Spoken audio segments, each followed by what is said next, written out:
21세기 가장 사랑받는 작가 중 한 명은 유발 하라리입니다. 이스라엘 출신의 하라리는 21세기를 위한 21가지 재현, 최근에 나온 넥서스 등으로 국내 독자에게도 잘 알려져 있습니다. 하라리의 문제의식은 하나로 요약이 됩니다. 우리는 어떤 존재가 되고 싶은가가 아니라 우리는 무엇을 원하고 싶은가입니다. 무엇을 원하고 싶은가는 무엇을 욕망하도록 해야 하는 것과 비슷한 맥락입니다. 21세기 인류는 신에 다가가고 있다는 평가까지 나옵니다. 영화 어벤져스에 등장하는 영웅들은 신과의 결투에서도 결코 밀리지 않습니다. 우리가 신이라고 알고 있던 존재 로키는 헐크의 한 방에 넉다운이 되고 맙니다.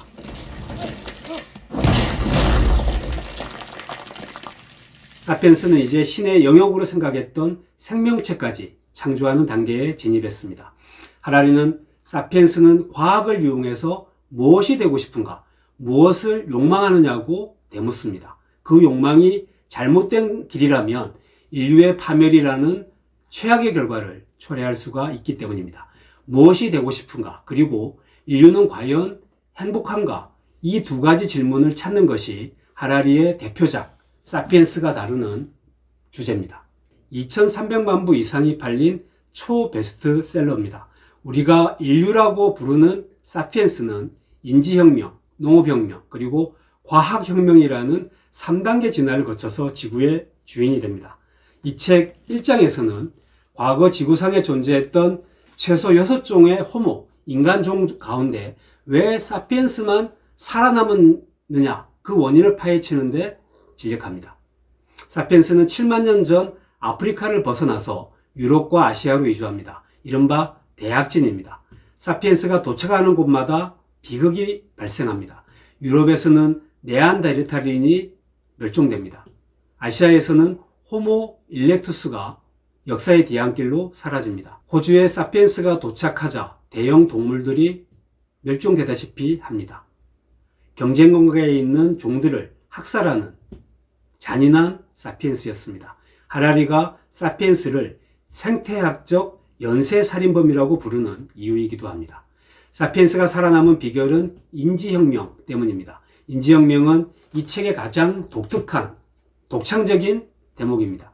뇌의 배선구조가 바뀌면서 완전히 새로운 의식을 사피엔스가 갖게 됐다는 이론입니다. 왜 사피엔스만 뇌의 배선구조가 바뀌었는지는 과학적으로 증명되지는 않았습니다. 어느 순간 돌연변이 유전자가 사피엔스에게 우연히 찾아왔을 수도 있습니다. 인지혁명으로 인류는 언어를 갖게 됩니다. 그 언어를 통해서 지식을 대물림하고 누군가를 험담하거나 자신이 본 것을 부풀려 과장해서 말하기도 합니다. 또 상상 속에만 존재하는 것들, 신이나 인간, 종교, 정치, 인권, 법 따위 등을 만들어냅니다. 종교, 정치, 제국은 궁극적으로는 실체가 없는, 즉 허구에 기반한 이야기들입니다. 삼성전자나 현대자동차 역시 기업에 인간의 지위를 부여한 법인입니다. 인간이 만든 상상입니다. 중요한 것은 사피엔스 모두가 그 상상을 믿고 있다는 것입니다. 실체가 없는 종교나 돈 때문에 인류는 수천 년간 전쟁을 해왔습니다. 오직 인간만이, 사피엔스만이 신화나 종교, 그리고 이야기 탓에 서로를 죽이고 또는 살립니다. 1차 세계대전은 영토나 식량이 부족해서가 아니라 독일과 영국의 공통된 신뢰할 만한 이야기가 없었기 때문에 발생했다고 하라리는 진단합니다. 현재의 중동 전쟁 역시 종교 때문에 발생한 학살극이자 비극입니다. 사피엔스는 약 1만 2천 년 전 두 번째 혁명인 농업혁명에 돌입합니다. 일반적으로 학자들은 농업혁명이 문명의 디딤돌, 문명의 기원이 됐다고 높게 평가를 하지만 하라리는 인류 최대의 사기극이라고 냉정하게 비판을 합니다. 그 이유는 농업혁명으로 생산량은 늘어난 반면 인간의 행복은 그만큼 커지지 않았기 때문입니다. 농부는 수렵 채집인보다 더 오래 일하고 더 가난했다는 증거는 지금까지 차고 넘칩니다. 농사를 지으려면 24시간 날씨 걱정은 물론 침략자로부터 논밭을 지켜야 하고 잡초도 뽑아야 됩니다. 하라리는 심지어 인류가 농작물을 키운 게 아니라 농작물이 인간을 길들였다, 고 평가를 합니다. 인간이 키우는 가축 역시 행복하지 못합니다. 보통 닭의 수명은 7년에서 12년인데 지금은 3개월도 안 돼서 도축이 됩니다. 무엇보다 농업혁명이 만든 잉여 생산물은 지배계층을 만들어냅니다. 소수 엘리트 집단이 잉여 농산물을 독점하면서 농부는 더 오래 일하고도 더 가난해졌습니다. 반면 지배자들은 신이 나에게 일하지 말고 다스리는 권능을 부여했다고 상상을 만들어서 유포하고 대부분의 사람들은 그 상상을 믿습니다. 많은 철학자들은 인간은 무엇인가, 인간은 다른 동물이나 식물보다 중요한가를 고민을 해왔습니다. 식물이 사라지면 산소가 사라지고 산소가 사라지면 동물이 멸종합니다.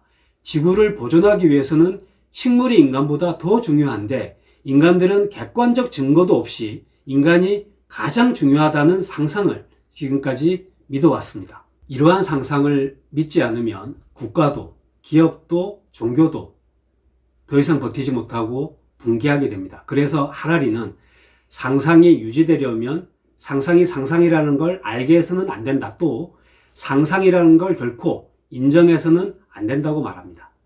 약 500년 전 시작된 과학혁명은 인류를 신의 영역으로 이끌고 있습니다. 사실 사피엔스는 40억 년 전부터 자연 선택의 법칙에 지배를 받아왔습니다. 진화하지 못한 생물체는 도태됐습니다. 과학혁명으로 인류는 자연 선택의 법칙을 깨고 지적 설계, 이른바 창조의 영역에 발을 디뎠습니다. 말과 당나귀를 교배해 노새를 얻는 선택교배는 인간이 지적으로 설계해낸 창조물입니다. 매혹적인 소프라노 가수인 카스트라토 또는 황관을 만들기 위해서 사람은 사람을 거세했습니다. 오늘날은 남성을 여성으로 성전환할 수도 있고 브라질의 한 행위예술가는 흰토끼의 유전자에 해파리 유전자를 넣어서 녹색 형광토끼를 창조해내기도 했습니다. 지적 설계의 대표적인 세 가지 방법은 생명공학, 사이보그 공학, 그리고 비유기물 공학이 있습니다. 과학자들은 이제 대장균과 여러 종류의 곰팡이 유전자를 조작해서 당뇨병 치료제인 인슐린을 생성합니다. 영화 쥐라기 공원처럼 멸종 동물 복원도 이제는 가능합니다. 3만 년 전 사라진 네안데르탈인 DNA를 복원할 수도 있습니다. 사피엔스의 생리, 면역 기능을 강화하거나 생명을 연장하는 연구는 지금도 진행 중입니다. 현재 과학자들은 뇌와 컴퓨터를 직접 연결하는 프로젝트를 진행 중입니다. 만약 여러 개의 뇌가 연결이 된다면 뇌 인터넷이 만들어지는 셈입니다. 창조 능력을 가진 인류는 윤리적 딜레마에도 직면을 했습니다. 인간의 뇌를 노트북에 이식을 한다면 그 노트북은 사람일까 아닐까? 그 노트북을 박살내면 살인죄로 기소될까 안 될까? 사람의 뇌와 로봇의 결합은 헐리우드 영화 로보캅에서 이미 실현된 적이 있습니다. 1818년에는 소설 프랑켄슈타인에서 새로운 인류가 마치 괴물처럼 탄생을 하기도 했습니다. 생명공학의 최종 지향점은 길가메시 프로젝트입니다. 고대 메소포타미아의 영웅 길가메시가 죽음을 물리치려고 했듯이 현재의 과학자들은 불로 영생과 불멸을 추구하고 연구하고 있습니다. 저자는 인류가 앞으로 몇 세기 지나지 않아 사라질 것으로 전망을 합니다. 생명공학이 사피엔스를 대체할 신인류를 탄생시킬 수 있다는 것입니다. 그 신인류는 아마 불로장생과 영생을 얻었을지도 모릅니다.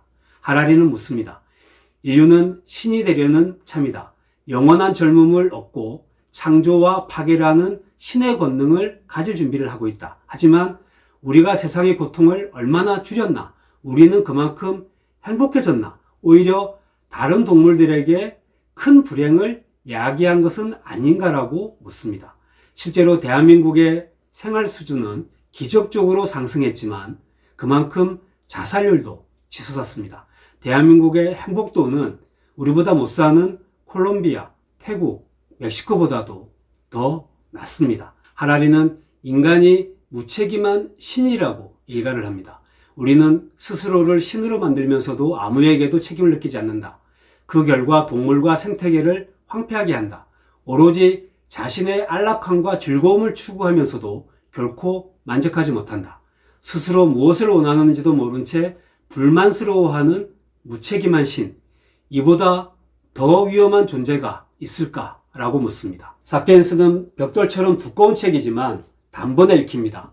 폭넓은 지식에다 담대한 해석, 경쾌한 글솜씨는 글을 읽는 즐거움을 선물합니다. 특히 인상적인 대목 중 하나는 사피엔스 출간 10주년을 맞은 2022년 쓴 특별 서문입니다.